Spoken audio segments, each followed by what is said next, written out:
Olá, amigos. Bom dia.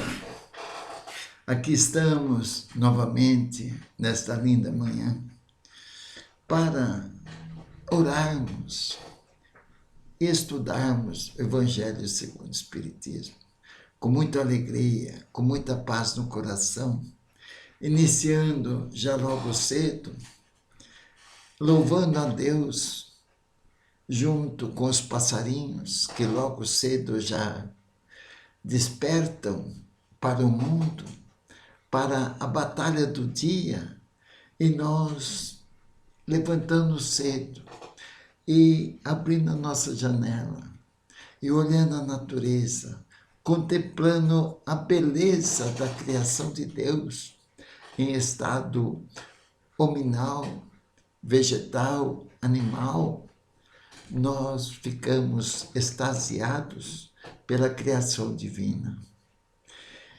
E fazendo esse trabalhinho que nós fazemos todos os dias, de segunda a segunda, a partir das 8 horas da manhã, nós já entramos em contato com os bons espíritos, com aqueles nos quais nós afinizamos para a união, a fraternidade, a solidariedade, a escutar mais do que falar, olhar à nossa volta e agradecer, colocar em nossa vida o hábito da gratidão e extinguir das nossas vidas o hábito das lamentações. Então, vamos elevar nosso pensamento ao nosso Deus bom, justo e misericordioso, que é a inteligência suprema do universo e causa primária de todas as coisas. Vamos elevar nosso pensamento a Jesus, ao nosso mestre, modelo e guia, esse homem incomparável, segundo as falas de Divaldo Pereira Franco.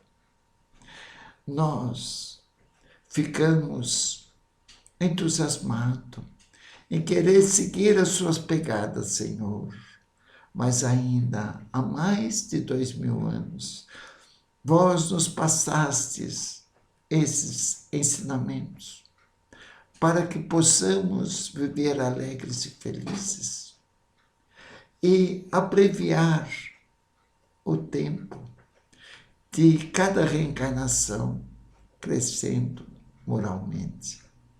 Mestre Jesus, nos abençoe para que possamos, nesta manhã, aprender um pouquinho mais e juntos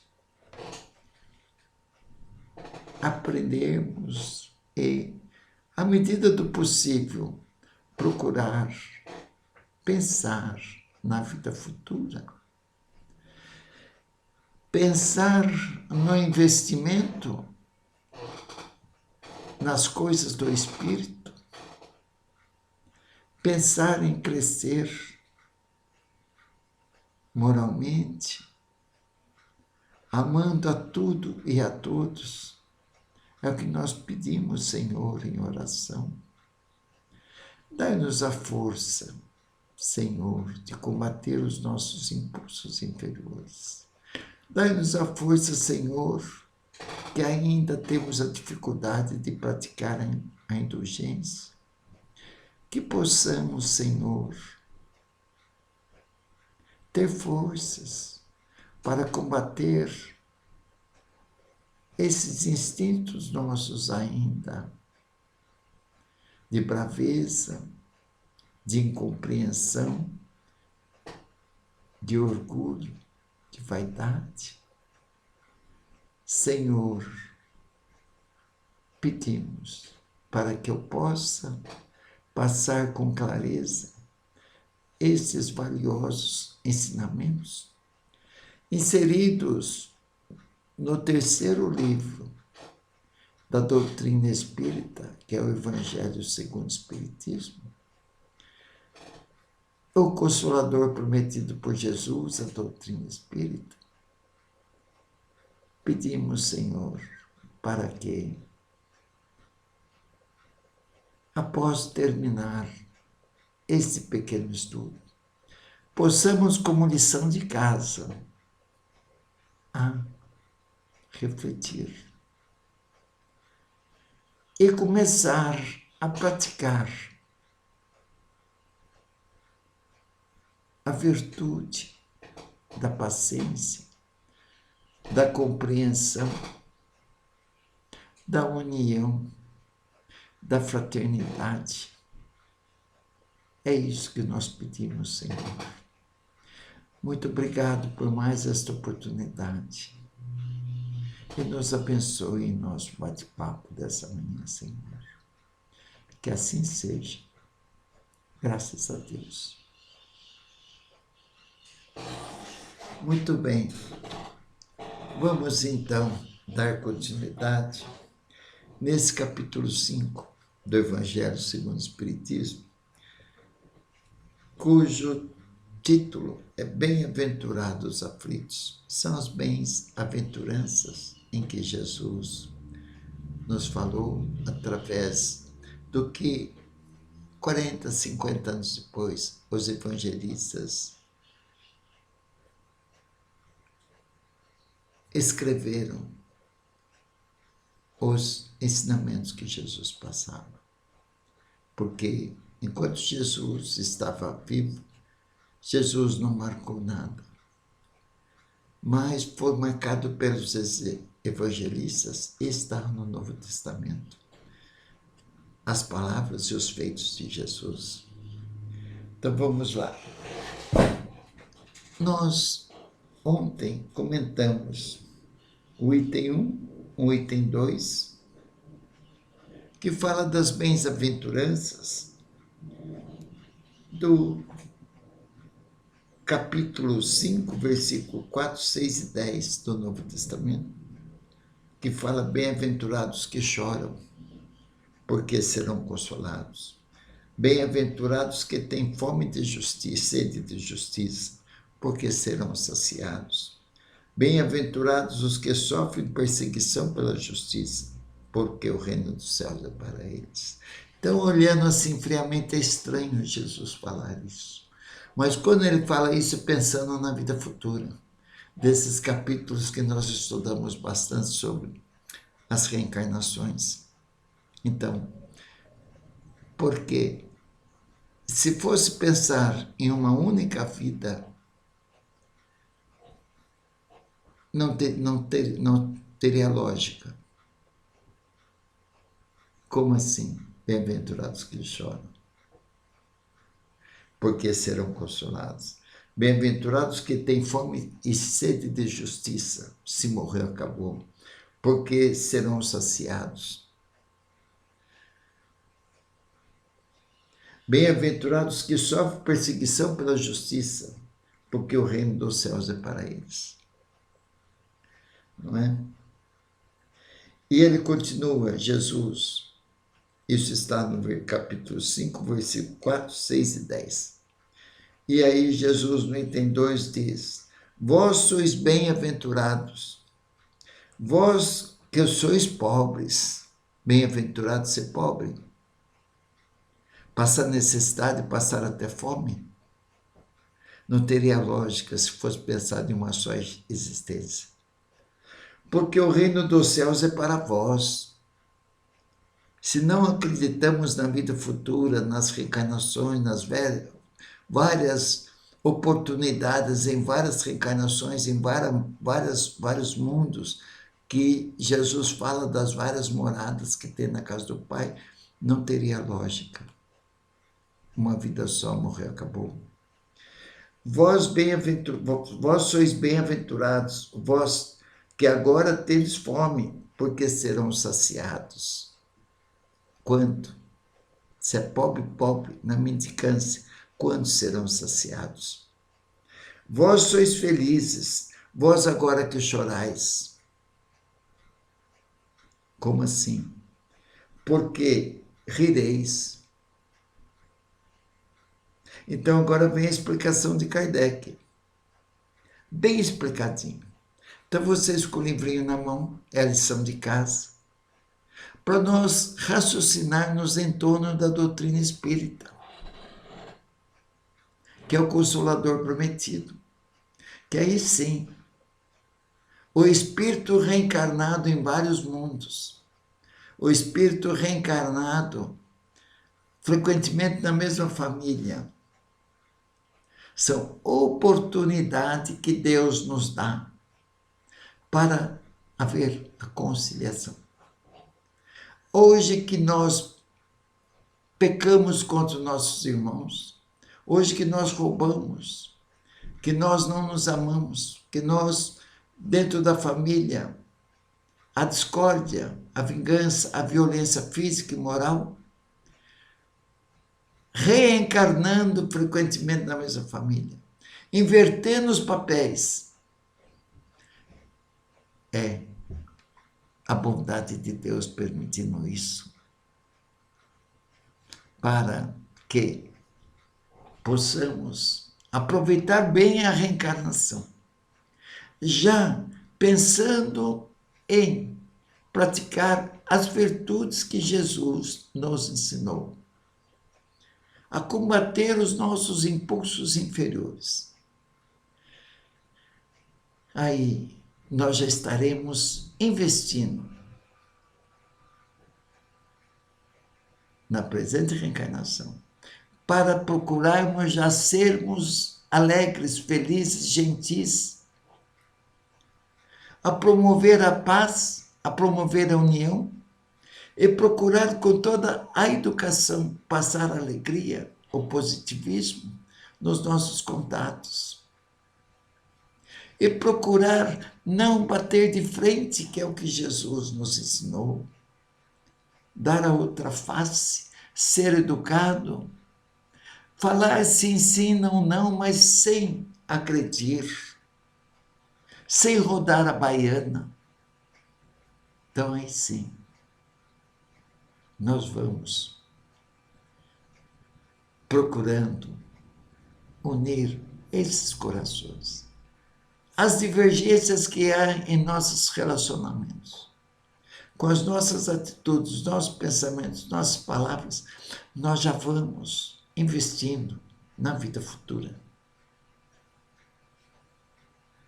Então vamos lá. O que Kardec comenta sobre a justiça das aflições. Então ele diz assim. Então isso eu vou lendo pausadamente, para depois, como lição de casa, aqueles que nos assistem, refletir sobre os ensinamentos do Evangelho segundo o Espiritismo. Então vamos lá.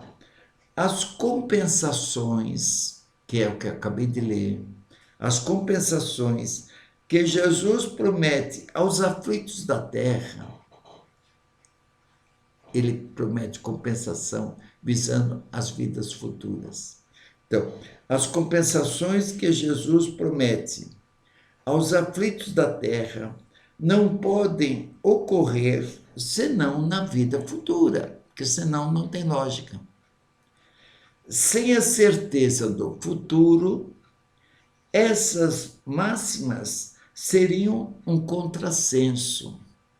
Não teria propósito das palavras de Jesus se não tiver a certeza da vida futura. Não é? Bem mais, seria um engodo. Seria ardil, seria uma armadilha, não é?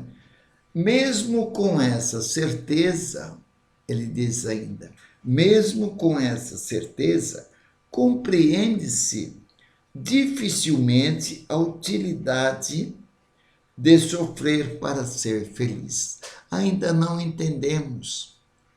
Muitas pessoas falam que os espíritas são masoquistas, que gostam de sofrer. Falam isso porque não entenderam nada. Quem é que gosta de sofrer? Mas acontece que, estudando a doutrina espírita, nós vemos, em primeiro lugar, que o sofrimento é inerente ao planeta que nós vivemos. Planeta Terra, planeta de provas e expiações. Provas são aquelas dificuldades que nos apresentam para testar a nossa capacidade de ser paciencioso, de ser mais dócil, de ser preponderado, usar da prudência. Então, são as provas. Quando sentamos no banco escolar, não vem o professor fala, depois não te dá umas questões para ver se você assimilou bem a matéria por ele lecionada? Deus nos coloca neste mundo sob a sua proteção e nós passamos por essas provas para que, com os sofrimentos que nos acontecem, nós vamos procurar tirar uma boa nota, mediante a obediência e a resignação de tudo que nos acontece. Raciocinar e usar das ferramentas dessas instruções evangélicas, da Bíblia, da doutrina, dos livros básicos da doutrina espírita. Nós temos essas ferramentas para usufruir delas e fazer a nossa mudança moral, comportamental, perante o contato com o nosso semelhante. Então vamos lá. Mesmo com essa certeza da vida futura, compreende-se dificilmente a utilidade do sofrer para ser feliz. Estudando a doutrina espírita, nós sabemos que precisamos desses sofrimentos, de provas e expiações. Então eu falei o que é prova. Expiação é um acontecimento mais doloroso que você praticou em vidas passadas e que o termo para o espírito, não para a matéria, mas é uma lei natural. Aquilo que cometemos, nós vamos sofrer as consequências. E Deus, na sua bondade, com a espada fere, com a espada será ferido. Então, se eu pratico o crime, a maldade contra o meu irmão, leso financeiramente ou sentimentalmente aquelas pessoas que nos rodeiam, nós vamos acertar essas contas. Muitas vezes na própria reencarnação e outras vezes em vidas futuras, porque o corpo reencarnado não vai lembrar do que ele fez, mas o espírito lembra.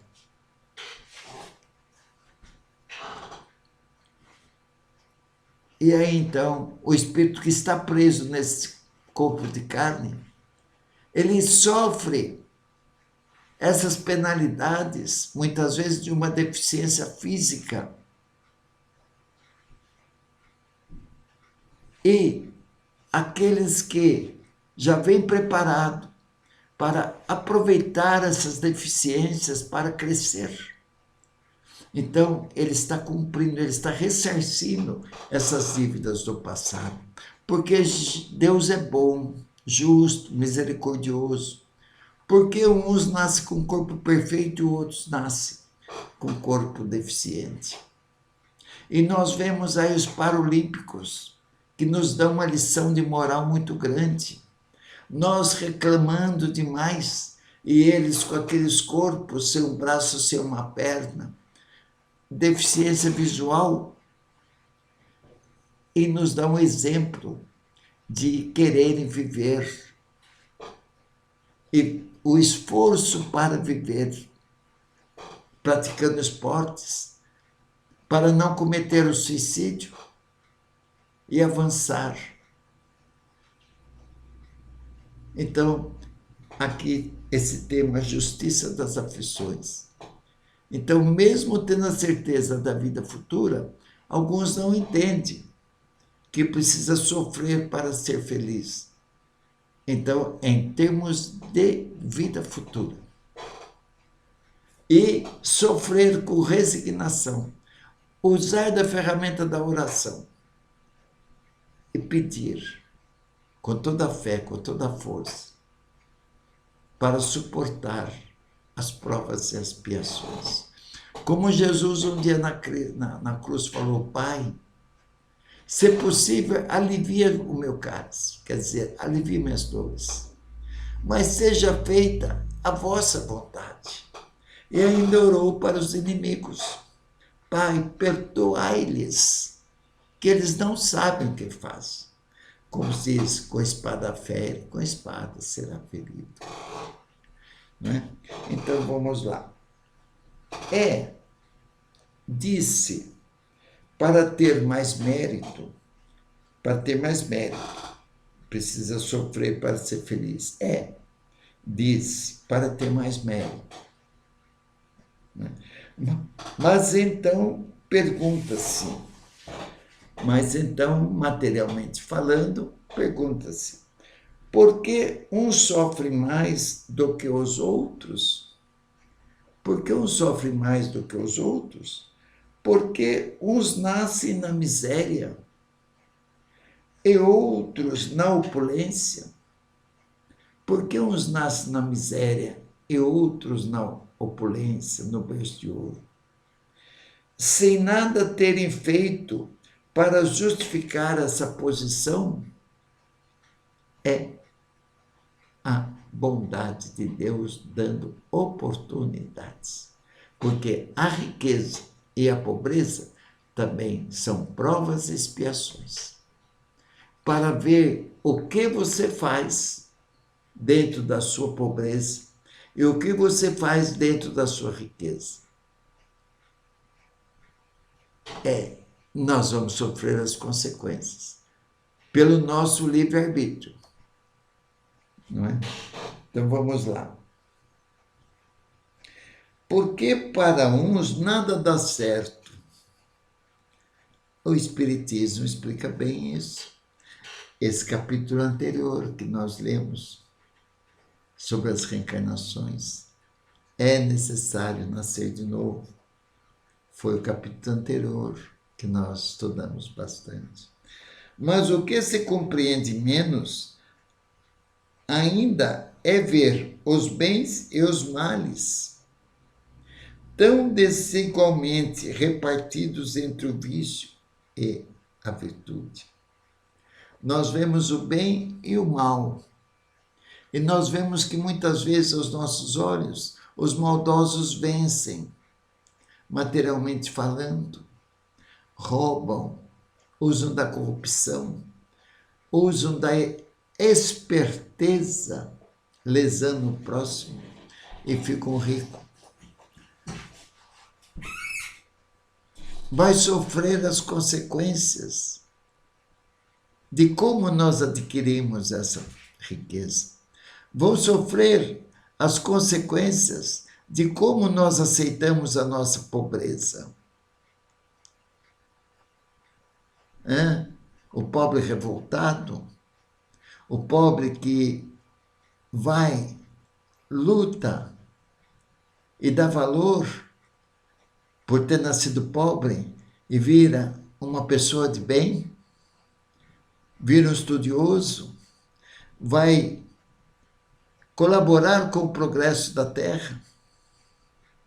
Então, é para nós olharmos, sacudir a nós mesmos e abrir para o sentimento.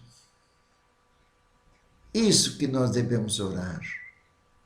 Tirar a trave dos nossos olhos para olhar à nossa volta, vendo o bem e não o mal. Não é? Então vamos lá. Mas o que se compreende menos ainda é ver os bens e os males tão desigualmente repartidos entre o vício e a virtude. Nós abrimos a televisão e ficamos horrorizados. Em que mundo mudamos? Em que mundo vivemos? Mudamos não, desculpem. Em que mundo vivemos? O mundo é lindo, é maravilhoso, mas não podemos esquecer que ainda prevalece o mal na Terra, mas através dos sofrimentos. Tudo muda. Nós vamos chegar lá pelas dores, sem revolta, com obediência. Não é? Então vamos lá. Mas o que se compreende menos ainda é ver os bens e os males tão desigualmente repartidos entre o vício e a virtude. Ver os homens virtuosos, olhar à nossa volta, ver os homens virtuosos sofrerem ao lado dos maus que prosperam. Não é? Nós não vemos isso? O professor que ganha tão pouco pelo serviço que faz, de educar, de ensinar a ser um homem de bem, financeiramente não ganha-se pouco. Os corruptos que estão em diversas áreas da vida, nas empresas particulares, no meio político, e prosperam, então devemos orar para eles. Não devemos revoltar, não. Mas nós, na condição de espírito perfeito, nós revoltamos. Como assim? Porque esquecemos de que Jesus fala aqui, nessas bem-aventuranças. Então, precisamos continuar na batalha do bom caráter, de dar bons exemplos, porque tudo se copia. Não é? Então vamos lá. A fé no futuro, aí muda de figura. A fé no futuro pode consolar, elevar a paciência. É isso. E quando nós oramos, nós conseguimos isso. Então, a fé no futuro pode consolar, elevar a paciência, mas não explica essas anomalias que parecem desmentir a justiça de Deus. Não explica essas diferenças, que parece que Deus é injusto. Mas estudando o Espiritismo, estudando as psicografias dadas pelos espíritos que trabalham no reino do Senhor, estudando as obras do espírito André Luiz, psicografado pelo Chico Xavier, e tantas outras obras de outros tantos médiuns que vieram em missão, como o espírito de Joana de Ângeli, que dá as mensagens através do médium Divaldo Pereira Franco, nós vemos que os espíritos estão passando através dos profetas de antigamente e passando através dos profetas de hoje, porque profetas é médium. Segundo os desígnios de Deus, não nos desamparam nunca. Né? Então vamos lá.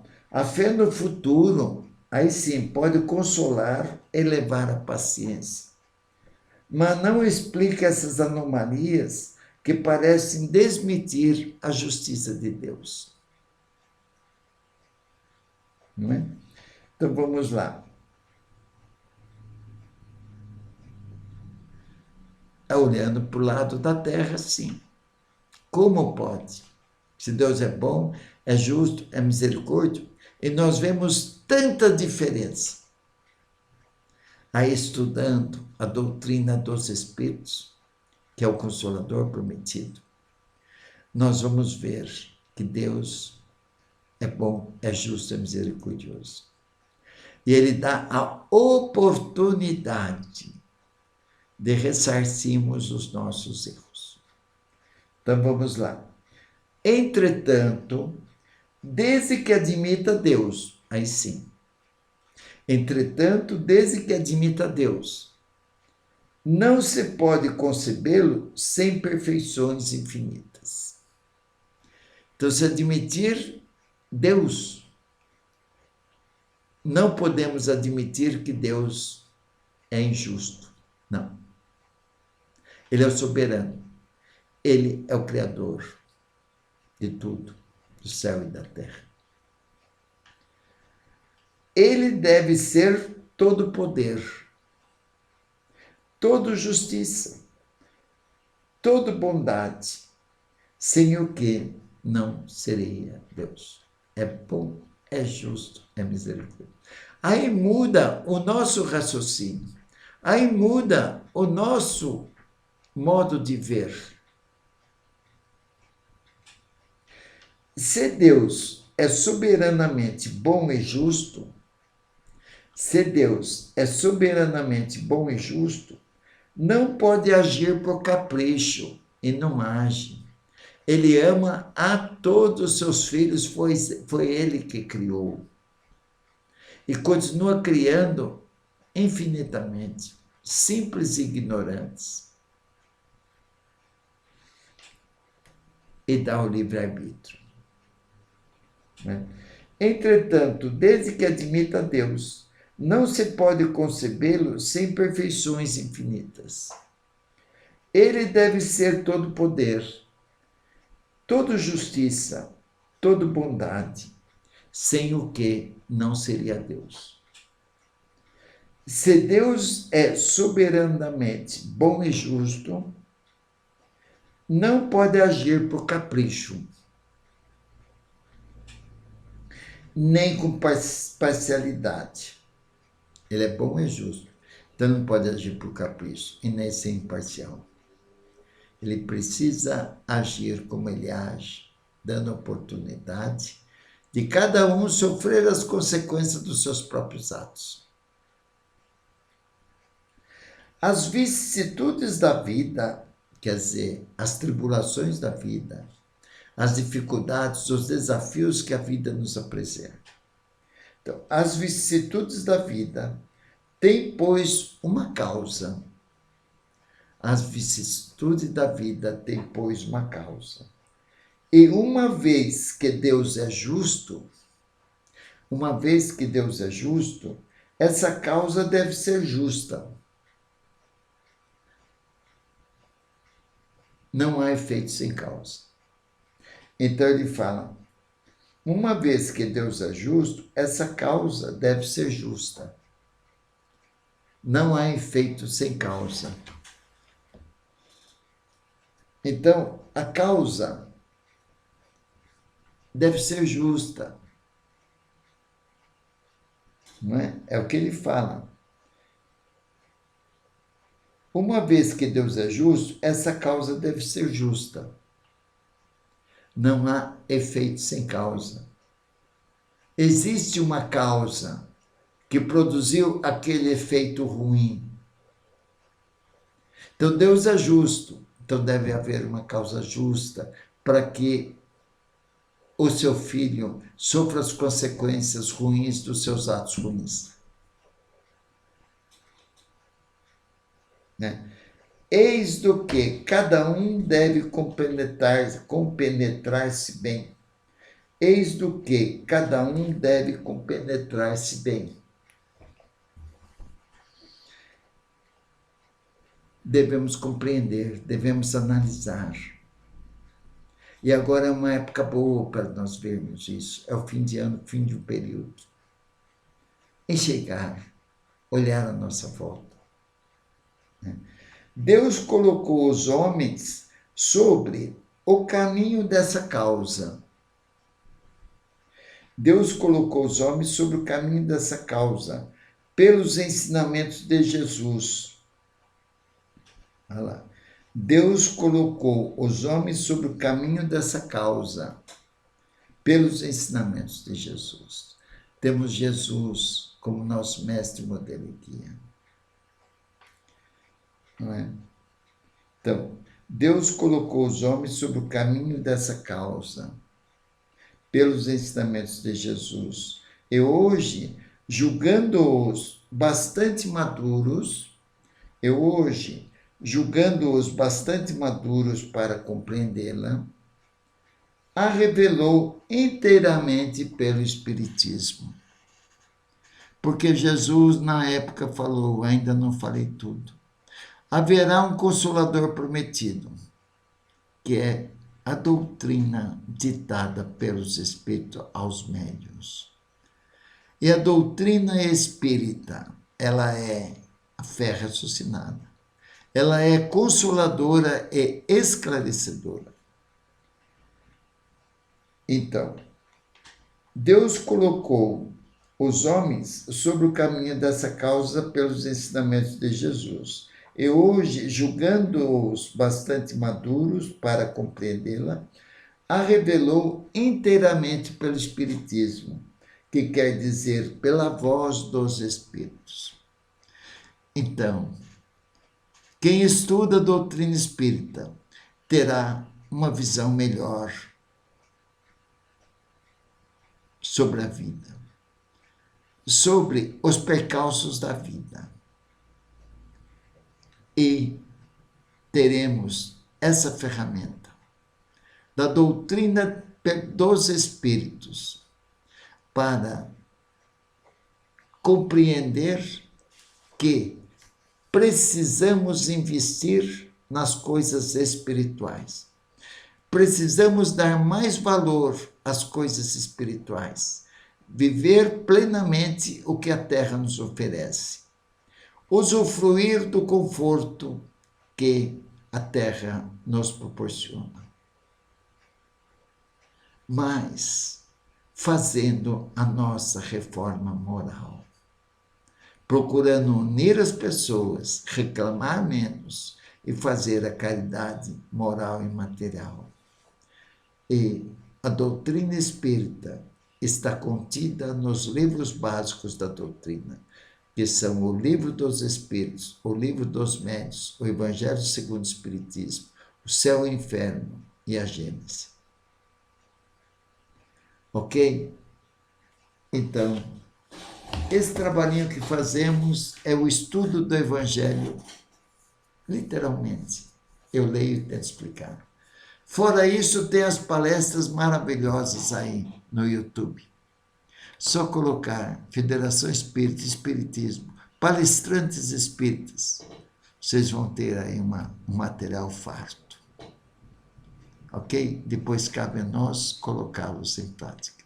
Fiquem com Deus, um grande abraço e amanhã estaremos aqui novamente para orarmos, vibrarmos, aprendermos e executarmos. Um grande abraço. Vamos vibrar pela paz mundial. Vamos vibrar para os nossos irmãos sofredores que pedem prece. Vamos vibrar pelas famílias para que haja mais união, mais fraternidade, mais amor. Vamos vibrar para a nossa família. E vamos assim, pedindo para que possamos, no dia de hoje, vencer as nossas dificuldades, mas ser obedientes e resignados. Para que, Pai, faça a tua vontade. Que assim seja. Obrigado, Senhor. Obrigado, Jesus. Obrigado, meus amigos, parentes, queridos, clientes que nos assistem. Obrigado aos espíritos encarnados que nos assistem, que nos ajudam a preparar esse trabalho. Obrigado a tudo, a todos. E amanhã estaremos aqui para mais um bate-papo em torno do Evangelho segundo o Espiritismo. Fiquem com Deus, um grande abraço e até amanhã.